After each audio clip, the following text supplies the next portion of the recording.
La compétence 3 du bulletin officiel du 5 janvier 2012, coopérer ou s'opposer individuellement et collectivement, n'est pas abordée de la même façon entre les cycles 1 et 2 et le cycle 3. Pour les deux premiers cycles, on va parler de jeux traditionnels et sportifs avec ou sans ballon. L'objectif est de préparer les élèves à des pratiques collectives avec la mise en place de jeux à forte capacité pédagogique dans la mesure où les règles sont adaptables et évolutives. Pour le cycle 3, la dénomination change. Il s'agit de jeux sportifs collectifs et l'on parle alors de jeux comme le handball, le basketball, le football, le rugby. Les élèves abordent alors des sports standardisés qui sortent de l'enceinte de l'école puisqu'ils sont organisés en fédération et organisent des compétitions à l'échelle internationale Globalement, pour les élèves, les activités collectives consistent à construire des réponses collectives à partir de diverses individualités du groupe et pour atteindre un objectif commun. Dans les activités de jeu et du sport collectif, les difficultés des élèves sont de trois ordres. Donc, on a d'abord le plan de l'espace et du temps, selon l'espace de l'activité, selon l'espace. Bon, au plan de l'espace et du temps, je veux dire, les élèves vont devoir repérer comment se mouvoir dans un espace qui est défini, comment ils vont ressentir également la densité, l'effet de la densité des personnes présentes. Plus il y a de monde, plus il y aura peut-être de mouvements et de difficultés, où les rythmes vont varier donc selon cette densité des personnes. Ensuite, du point de vue de l'information, c'est-à-dire qui est bien entendu en interaction avec la première problématique, on se retrouve dans des situations d'incertitude, de certitude dans lesquelles les élèves vont devoir analyser des situations par rapport à l'équipe et par rapport à l'équipe adverse. Au plan de l'organisation, il va leur falloir intégrer le fait que leur projet individuel doit entrer dans un projet collectif et ils vont devoir se positionner, ils vont devoir prendre conscience de leur position à un certain temps en tant qu'attaquant ou en tant que défenseur. Alors, on peut travailler sur ces trois problèmes fondamentaux. Par exemple, dans un sport comme le mini handball, qui est donc une activité qui permet de découvrir donc le sport 5 contre 5 sur un demi-terrain de handball. Et par exemple, pour travailler sur l'espace, on peut faire varier le nombre d'élèves. L'espace va sembler se réduire, plus le nombre d'élèves sera important. On va pouvoir obliger les élèves à se déplacer dans cet espace, peut-être en réalisant mettant des repères au sol qui vont les obliger à se déplacer. Ensuite, au niveau de la motricité, on va pouvoir, au niveau de la motricité, pour leur faire varier les difficultés pendant le match, on peut leur demander d'effectuer un certain nombre de passes avant même de tirer dans les cages. On peut également influer sur le type de passe à réaliser, que ce soit des passes en direct, en cloche ou des passes sous le bras. Le but étant de faire le plus de passes possible. Pour améliorer donc la motricité de l'élève, on peut mettre en place des parcours pour apprendre à bien dribbler et on rentre alors dans une notion de temps et de course.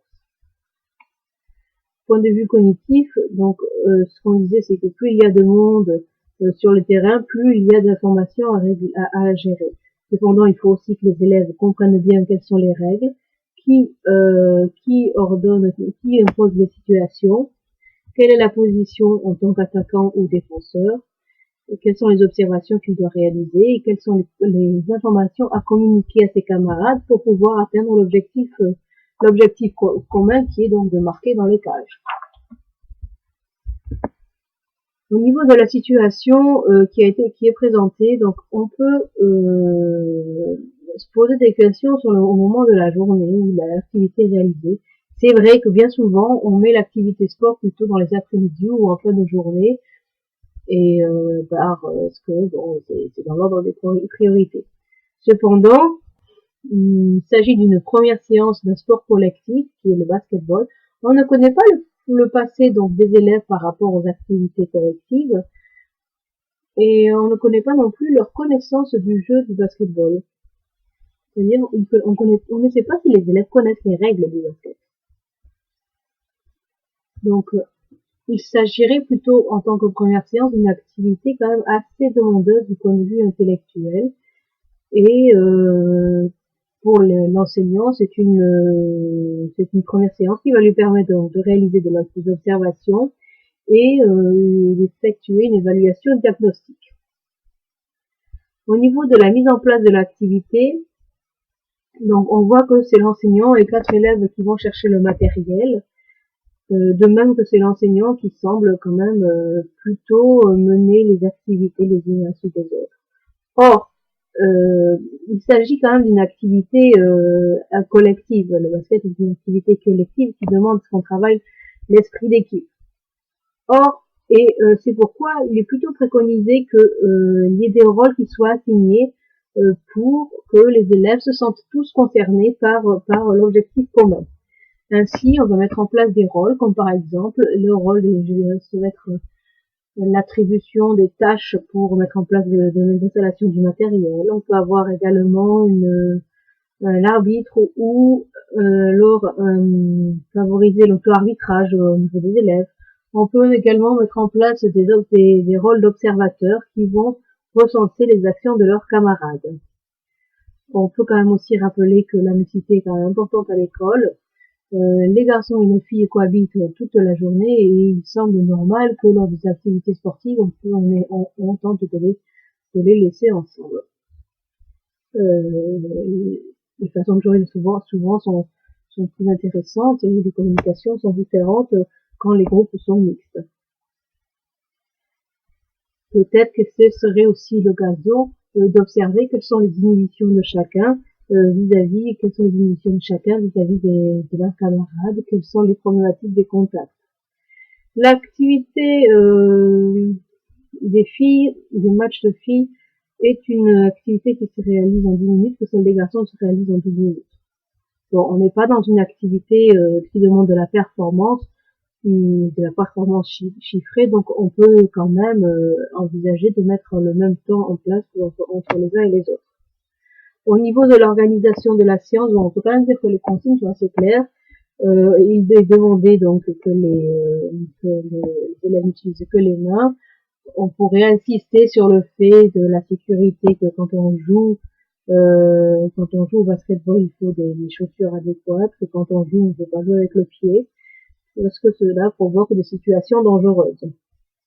L'objectif donc de l'enseignant est de faire et que les élèves fassent des passes pour que tout le monde tire dans le panier.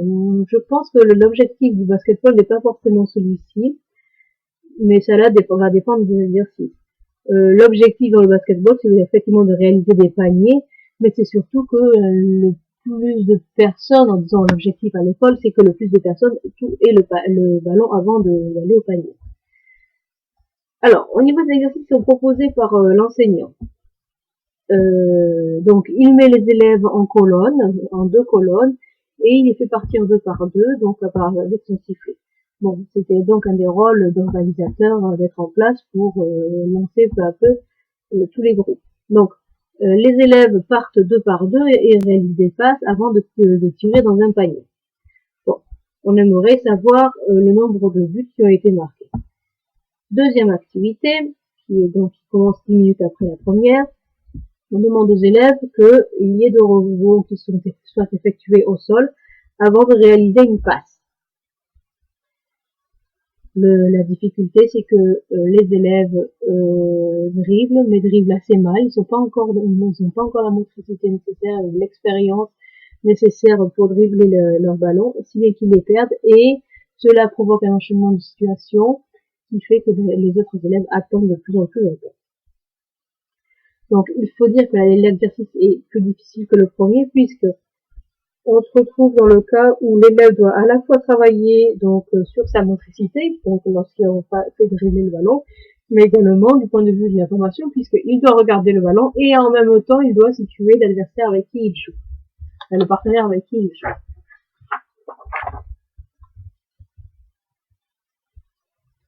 Ensuite, la dernière activité proposée par l'enseignant, c'est que il y ait des matchs qui soient, organisés. C'est des matchs qui soient organisés donc entre filles et entre garçons. Comme on disait, il manque quand même des observateurs qui recensent par exemple le nombre de passes qui a été reçu par leurs camarades.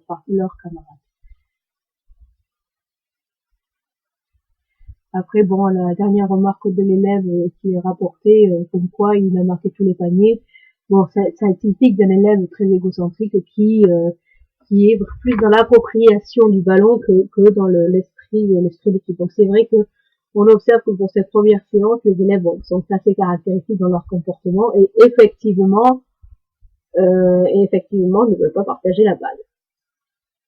Finalement, on se rend compte que la mise en place d'une séquence de sport collectif n'est pas anodine dans le métier d'un enseignant et demande une certaine préparation. On va faire intervenir des notions comme la mixité des sexes, la mixité des personnes, l'idée des contacts. C'est un sport qui est très complet du point de vue cognitif, de la motricité et du point de vue social. Mais c'est une activité qui ne peut pas être négligée par un enseignant dans la mesure où il nous rapproche donc d'une forte identité culturelle. Le handball, le football, c'est vrai qu'on est toujours fier de gagner une grande compétition internationale grâce à nos équipes représentantes. Cette activité va permettre d'aborder des sujets transversaux, comme par exemple avec la compétence 6, respecter les règles de la vie collective, notamment avec des pratiques collectives, et la compétence 15, donc c'est acquérir autonomie et initiative, c'est-à-dire on va avoir la communication et l'apprentissage du respect des autres et d'autrui.